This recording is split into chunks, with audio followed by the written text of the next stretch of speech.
The first step to an excellent groom is always a good bath. If you don't know how to bathe your dog, here's how.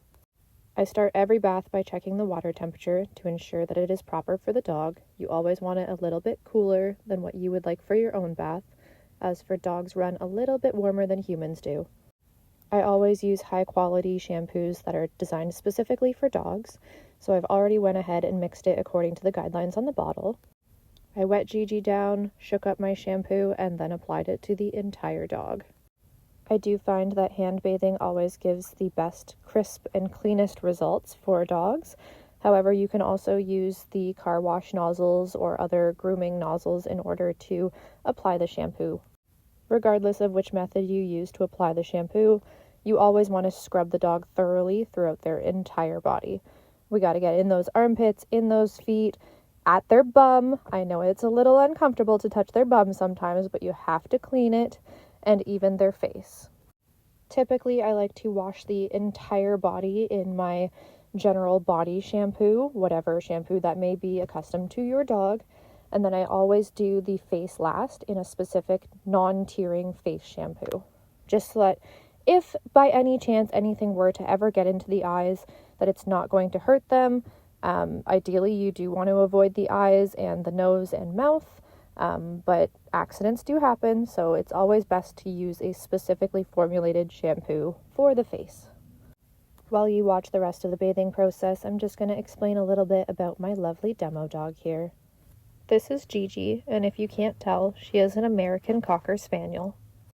She is a retired show dog, and she's always a pleasure to work with. She is the perfect subject to show in any videos. As some of you may know, in the early 1800s, Spaniels were used for quail and partridge hunting.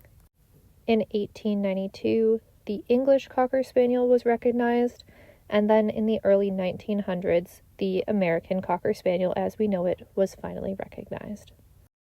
Both the English and the American Cocker Spaniel are part of the sporting group. After our little history lesson, back to the bathing. So I am using that face shampoo that I mentioned earlier. So I just want to make sure that I get in any kind of folds in her face and those spots that get goopy and gross. Obviously, you always want to be very careful of the eyeballs. So I leave a little bit of a gap between the eyeball and where I put the shampoo, but I also want to get that area clean. So I don't touch the eyeball, but I also don't get too far away from the eyeball. Just always be very careful. And then it's time to rinse. So I rinse my hands so that there's no shampoo left on them, and then I rinse the dog thoroughly. As common sense would suggest, I always wash the top line of the dog first, because the water and shampoo is always going to run downward. Thanks, gravity. I also wash the face last and rinse the face first, just to make sure that nothing gets into their eyeballs, nose, or mouth. I'm sure we've all had in the shower before where our shampoo runs into our eyes because it sat too long or the water touched it weird, and you know the story. So always, the last place to get washed, the first place to get rinsed, just so that the dog doesn't have that really awful moment of soap running into their eyes. You have to be really careful on the face that you're not getting any water directly into the dog's nose, because they could aspirate on it or develop into pneumonia from a little bit of water into their lungs. So you have to be super, super careful. Never ever spray directly into their nose. I do highly suggest holding the face for this so that you know they're not going to put their face right into the water, because the dogs don't necessarily know better. Once the head is all rinsed, I work my way on rinsing the rest of the body. I use my hand to not only cup the water from spraying everywhere, but I also use it so that I can feel where there's soap left. You want to make sure that you're squeak testing every inch of the dog. Just to keep this video short, I did speed up the rest of the bathing process. I assume that by now you know how to rinse things. Rinsing a dog is very similar to rinsing your own hair. You want to continue until there's no more soap and everything is nice and squeaky clean. Now that she's all squeaky clean, I put my hose away and give her the opportunity to shake.